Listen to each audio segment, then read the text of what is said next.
한겨울의 끝자락. 강순미 여사는 마루 끝에 작은 재봉틀을 꺼내놓았다. 천 조각들이 가지런히 쌓여 있었고 그 옆에는 낡은 셔츠들이 조용히 놓여 있었다. 그녀는 최근 들어 밤마다 잠이 들기 힘들었다. 추운 것도 있었고 무엇보다 딸 수진의 빈방이 점점 더 선명하게 느껴졌기 때문이었다. 딸이 떠난 지 3년. 이제는 그 이름을 누가 꺼내는 일도, 사진을 꺼내보는 일도 거의 사라졌지만 순미의 마음속에서는 하루도 빠짐없이 수진이 있었다. 이불을 만들기로 한 건 우연이었다. 어느 날 수진의 셔츠 하나를 정리하다가 손끝에 스친 단추의 감촉이 너무도 익숙해서 그 셔츠를 도저히 버릴 수 없었다. 그래서 그날 밤 그녀는 수진의 옷장에서 셔츠 몇 장을 꺼냈고 그 중엔 정현, 수진의 전 남편의 셔츠도 한두 벌 섞여 있었다. 버리려다 문득 생각이 멈췄다. 이 셔츠, 그 애가 입으면 참 잘 어울렸는데. 그 생각 하나에 그 셔츠도 조심스레 다른 셔츠들과 함께 쌓였다. 이불을 만들기로 한 것이다. 아무도 덮지 않을 이불. 하지만 기억을 덮을 수 있을지도 모르는 이불. 며칠 후 강순미는 시장에서 면 거즈와 솜을 사왔다. 그리고 마루 한편에 재봉틀을 놓고 매일 조금씩 조각을 맞추기 시작했다. 파란 줄무늬, 연한 체크무늬, 때로는 완전히 하얀 셔츠의 소매 부분, 하나하나 자르며 그녀는 조용히 시간을 짰다. 재봉질을 하며 듣는 건 라디오도 아니었고 TV도 아니었다.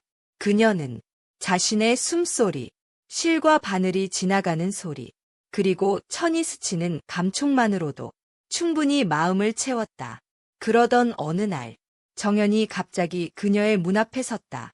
손에는 작은 택배 상자, 이사 준비를 하며 발견한 수진의 물건들이었다. 그는 오랜만에 순미 여사를 보고 잠시 말을 잇지 못했다. 안녕하세요, 어머니. 그냥 이게 나와서. 그녀는 조용히 상자를 받으며 말했다. 잘 있었니? 그 말은 이제 괜찮니라는 질문이었고 너를 아직 원망하지 않아라는 뜻이기도 했다. 정연은 잠시 머뭇거리다. 그녀가 놓아둔 이불 조각들을 보았다. 이건 뭐예요? 순미는 그가 알면 안 된다고 생각했지만 이미 시선이 닿아버린 걸 어쩔 수 없었다. 그의 셔츠로 이불을 만들고 있어. 정연은 천천히 고개를 끄덕였다. 좋네요. 따뜻해 보여요. 그는 자리에 앉지도 않았고 차를 마시지도 않았지만 그 짧은 순간에 무언가 달라졌다는 걸 서로가 느낄 수 있었다. 그날 밤 순미는 다시 셔츠를 꺼냈다. 이번에는 정연의 셔츠만 따로 분리해서 마지막에 넣기로 마음먹었다. 그의 존재를 무조건 지워버리지 않고 기억의 한 귀퉁이에 남겨두는 방식. 그건 미련도 아니고 용서도 아니었다. 그저 사람으로서의 인정. 딸이 사랑했던 사람이고 함께 시간을 나눴던 사람. 이제는 멀리 있지만 여전히 누군가의 조각으로 남아있는 사람. 그의 셔츠 하나는 이불의 마지막 조각으로 남겨두었다. 다음 주 정연은 다시 문을 두드렸다. 이번엔 택배도 없었고 이유도 애매했다. 그때 이불 만드는 거 괜히 자꾸 생각나서요. 순미는 놀라지도 않고 그를 조용히 안으로 들였다. 이상하게도 정연이 이 집에 다시 들어온 건 2년 만이었지만 마루의 공기, 나무 냄새, 그리고 가스불 위 주전자 소리는 하나도 바뀌지 않은 듯했다. 그녀는 주전자 물이 끓기를 기다리며 조용히 말했다. 내 셔츠는 제일 마지막 조각으로 남겨뒀어. 정연은 고개를 들었다. 에요. 글쎄, 그게 제일 어울릴 것 같더라. 가장 조용하면서도 가장 많이 입었던 색이었지. 그 말에 정현은 마치 가볍게 숨을 내쉬듯 작게 웃었다. 진짜 많이 입었어요. 수진이가 자주 다림질해줬던 셔츠예요. 그날부터 정연은 일주일에 2~3번 저녁 시간 즈음이면 순미 여사의 집에 들렀다. 처음엔 그냥 보고 간다며 그 다음엔 실을 꿰는 걸 도와주겠다고. 어느새는 이불 조각을 함께 자르고 있었다. 둘은 긴 대화를 하지 않았다. 대신 자투리 천을 자르며 나누는 몇 마디, 찻잔을 옮기며 건네는 따뜻해요. 재봉틀을 누르며 들리는 숨소리, 그게 전부였다. 하지만 그 전부는 어떤 말보다 편안하고 진심이었다. 어느 날 정연은 자신이 입고 온 셔츠를 벗어 조심스레 그녀의 천더미 옆에 놓았다. 이거요. 입던 셔츠인데 이불 조각으로 써주세요. 순미는 그 셔츠를 바라보며 잠시 말을 잊었다. 연한 회색에 목 부분이 조금 해졌고 소매는 살짝 접힌 채로 남아있었다. 딱히 특별할 건 없는 옷이었지만 그 안엔 시간이 들어있었다. 이건 수진이 없는 뒤로 가장 많이 입은 셔츠예요. 순미는 고개를 끄덕였다. 그러면 이건 가운데에 넣자. 등을 덮는 부분에. 정연은 고개를 끄덕였다. 그게 좋겠네요. 가장 따뜻한 곳. 며칠 후 그들이 함께 만든 이불은 거의 완성이 다가왔다. 각각의 조각이 이어졌고 남겨뒀던 마지막 셔츠 조각이 조심스레 중심으로 맞춰졌다. 그 순간 둘 사이에 아주 짧은 침묵이 흘렀다. 순미는 바늘을 들고 있던 손을 멈추고 말했다. 고마워. 같이 만들어줘서. 정연은 살짝 웃었다. 제가 고맙죠. 사실 이렇게 오래 앉아 무언가에 집중한 건 오랜만이에요. 그는 잠시 멈췄다가 조심스레 덧붙였다. 이런 식으로라도 어머니 옆에 있을 수 있어 다행이에요. 순미는 고개를 떨군 채 작게 중얼였다. 내가 미운 적도 있었고 원망한 적도 있었어. 정연은 고개를 끄덕였다. 알아요. 그런데도 그 애가 사랑했던 사람이니까 이렇게라도 남아줘서 고마워. 그날 저녁 정현이 집으로 돌아간 후 순미 여사는 완성된 이불을 무릎에 덮고 앉았다. 따뜻했다. 단순히 솜 때문이 아니었다. 그 안엔 각자의 시간이 있었고 각자의 상처가 있었으며 서로의 이름을 부르지 않아도 알고 있는 마음이 들어있었다. 그녀는 그날 밤 오랜만에 푹 잠이 들었다. 완성된 이불을 받아든 정현은 마치 무거운 무언가를 들고 있는 듯 양손에 조심스럽게 힘을 줬다. 이불은 가볍지 않았다. 솜 때문이 아니었다. 그 안에는 수진의 셔츠, 자신의 셔츠, 그리고 장모님이 조용히 덧댄 작은 손바느질의 시간이 함께 들어있었다. 순미 여사는 이불을 건네며 말했다. 아무데나 두지 말고 가장 조용한 곳에 놓아. 정연은 고개를 끄덕였다. 침대 옆벽에 기대 놓을게요. 저녁엔 그 옆에 앉아서 책 읽고 가끔은 그냥 멍하게 있어도 되겠죠? 순미는 말없이 웃었다. 그 대답이면 충분했다. 정현의 새 집은 아직 정리되지 않은 상자들로 가득했다. 하지만 그는 가장 먼저 작은 거실의 한편에 이불을 조심스럽게 펼쳤다. 그 위에 앉아 무릎을 감싸 안고 천천히 숨을 내쉬었다. 천의 감촉은 부드러웠고 그 조각들이 만들어내는 색과 무늬는 예상보다 더 따뜻했다.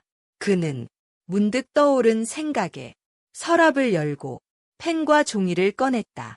그리고 처음으로 장모님께 보내는 짧은 편지를 쓰기 시작했다. 어머니, 이불 덮고 앉아서 그냥 멍하니 있었어요. 그런데 그게 참 따뜻하더라고요. 어쩌면 사람도 그런 건가 봐요. 아무 말 없이 옆에 있어주는 거, 그게 얼마나 큰 위로가 되는지 오늘 알았어요. 편지를 다 쓴 그는 사진을 한 장 찾아냈다. 수진과 자신이 예전에 함께 웃고 있는 사진. 그 뒷면에 작게 글씨를 적었다. 이불 속에는 우리 모두가 있어요. 며칠 뒤 순미 여사는 문 앞에 놓인 편지 봉투를 발견했다. 자세한 말은 없었지만 글씨를 보자마자 정연의 손길이라는 걸 알아차릴 수 있었다. 편지를 읽은 그녀는 한참 동안 아무 말도 하지 않았다. 그저 식탁 위에 앉아 찻잔을 손에 쥐고 있었다. 편지 속 문장 하나하나가 천천히 몸속으로 스며들듯 들어왔다. 사람도 이불처럼 덮고 안아줄 수 있다는 것. 그녀는 조용히 미소를 지었다. 그럼 나도 편지 하나 써야겠네. 며칠 후, 정연은 집으로 돌아오는 길에 우편함 속에서 짙은 베이지색 편지 봉투 하나를 발견했다. 글씨는 작고 단정했다. 그는 집 안으로 들어와 이불을 펼친 자리에 앉은 후 조심스레 편지를 열었다. 정현아, 이불은 따뜻한 기억을 덮는 물건이라고. 나는 생각해. 그동안 우리 사이에 말하지 못한 것들이 많았지. 하지만 지금 너에게 이불을 주는 건 단지 위로 이상의 의미야. 내가 수진을 사랑했다는 걸. 그리고 지금 그 마음으로 나를 대하고 있다는 걸. 나도 이제서야 편하게 받아들이게 되었어. 편지를 다 읽고 난 후 정연은 그 자리에 오래 앉아 있었다. 그건 용서가 아니었다. 그건 새로운 시작도 아니었다. 그저 서로의 자리를 다시 만들어주는 조용한 수락이었다. 그날 밤 정연은 국화차를 끓였다. 그는 이제 알게 되었다. 국화차는 진하고 강한 맛은 없지만 은은하게 남는 잔향이 오래도록 함께하는 맛이라는 걸. 그 맛은 순미 여사가 만들어준 이불 같았고 수진의 웃음 같았고 그리고 지금 자신이 살아가는 방식 같았다. 그는 찻잔을 들고 이불 위에 앉아 다시 펜을 들었다. 이번엔 편지가 아니었다.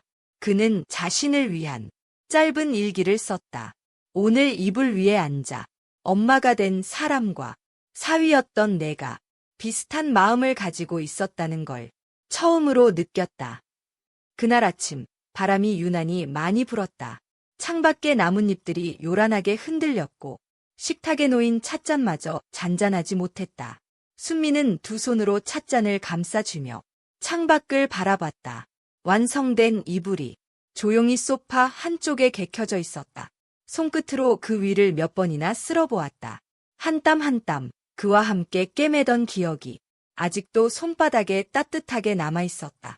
그가 올 시간이었다. 요즘 정연은 일주일에 한 번씩 특별한 약속도 없이 그녀의 집을 찾아왔다. 찻잔을 함께 들고 앉아 잠시 침묵을 나누거나 가끔은 짧은 산책을 함께 하기도 했다. 사위였던 사람, 이젠 사위도 아닌, 그렇다고 낯선 이도 아닌, 이름 붙일 수 없는 관계. 하지만 그런 무명의 시간 속에서 그녀는 오히려 마음이 편했다. 정연은 작은 종이봉투를 들고 도착했다. 그 안에는 그녀가 좋아하던 말린 국화꽃과 손수적은 글귀가 담긴 작은 카드 한 장이 들어있었다. 오늘 공원 괜찮으세요? 그녀는 고개를 끄덕였다. 가자. 바람이 불면 더 좋은 길이 있어. 그들은 말없이 길을 걸었다. 그동안 함께 꿰맨 이불처럼 둘의 걸음은 어색하지도 조급하지도 않았다. 바람이 불어와 두 사람의 옷깃을 흔들었지만 이상하게도 그 바람마저 따뜻하게 느껴졌다. 공원 벤치에 앉은 두 사람 사이엔 짙은 커피 향기와 국화차의 부드러운 향이 어우러졌다. 그녀가 조용히 말을 꺼냈다. 이불 아직 안 덮었지? 정연이 고개를 돌려 웃었다. 네, 아직 침대에 두진 않았어요. 그냥 거실에 놓고 매일 앉아요. 그 위에 앉으면 이상하게도 조용해지고 따뜻해지고 그냥 있어도 되는 것 같은 느낌이 들어요. 순미는 고개를 끄덕이며 찻잔을 들었다. 그 이불은 사실 나 혼자 덮으려고 만든 거였어. 정연이 살짝 놀란 듯 그녀를 바라보았다. 그랬어요? 응. 밤마다 수진이가 보고 싶어서 그 아이 옷으로 만든 걸 나라도 덮으면 그리움이 덜할 줄 알았거든. 근데 바느질을 하다 보니까 그 애가 널 참 많이 사랑했단 생각이 들더라. 같이 웃던 얼굴들, 같이 입은 옷들, 같이 걷던 뒷모습들. 그녀는 말을 멈추고 천천히 찻잔을 내려놓았다. 그러다 내 셔츠 하나를 마지막에 꿰맸지. 그게 마지막이자 시작 같았어. 정연은 한참을 말없이 있었다. 그런 그녀를 이해할 수 있었다. 그녀의 손끝, 침묵 속의 무게, 지나온 세월 속에 묻힌 이름들. 순미는 주머니에서 작은 천 조각을 꺼냈다. 이거. 정연이 천 조각을 받았다. 그건 예전에 수진이 어릴 적 입던 원피스 천이었다. 남겨뒀어. 혹시 너도 언젠가 또 다른 이불을 만들 일이 생기면 거기 꼭 넣어줬으면 해서. 정연은 그 조각을 손에 쥐며 작게 미소 지었다. 넣을게요. 꼭 가운데에. 둘은 그 말이 무엇을 의미하는지 굳이 말하지 않았다. 하지만 그 조용한 하부는 그 어떤 다짐보다 깊었다. 바람은 여전히 불었다. 하지만 그 바람은 추위가 아니라 지난 시간을 스쳐가는 듯한 부드러운 회상이었다. 정연은 찻잔을 비우고 조용히 말했다. 어머니. 그는 말끝을 흐리며 잠시 눈을 감았다가 다시 떴다. 고맙습니다. 이불도, 말도, 침묵도, 그리고 저를 아직 이렇게 대해주셔서. 순미는 대답 대신 작게 고개를 끄덕였다. 나도 고마워. 이불은 나 혼자 만든 게 아니니까. 그녀는 하늘을 올려다봤다. 나뭇가지 사이로 흩어지는 빛, 언제나처럼 흐르는 바람. 같이 만든 거니까 더 오래 갈 거야. 그날, 정연은 다시 혼자 집으로 돌아왔다. 그는 거실에 놓인 이불을 처음으로 꺼내 침대 위에 펼쳤다. 그리고 한 장의 종이를 꺼내 그 안에 이렇게 적었다. 이불 속에 담긴 기억은 추억이 아닌 다시 살아가는 힘이었다. 그 종이는 베갯잎 아래 조용히 접어두었다. 이불은 조용했다. 말은 없었지만 그 안엔 두 사람의 따뜻한 계절이 조금씩 녹아들고 있었다. 허브. 그녀는 오래된 셔츠로 이불을 만들었고 그의 것을 하나 남겨두었다. 끝. 이야기를 함께 해주셔서 고맙습니다. 만약 이 글이 당신 마음에도 조용히 스며들었다면 좋아요와 공유를 남겨주세요. 손가락을 아래로 혹시 당신도 누군가와 깨매고 싶은 기억이 있다면 댓글로 들려주세요. 그 기억이 누군가에게는 따뜻한 이불이 될지도 모릅니다. 감사합니다. 차 한 잔 익은 벼.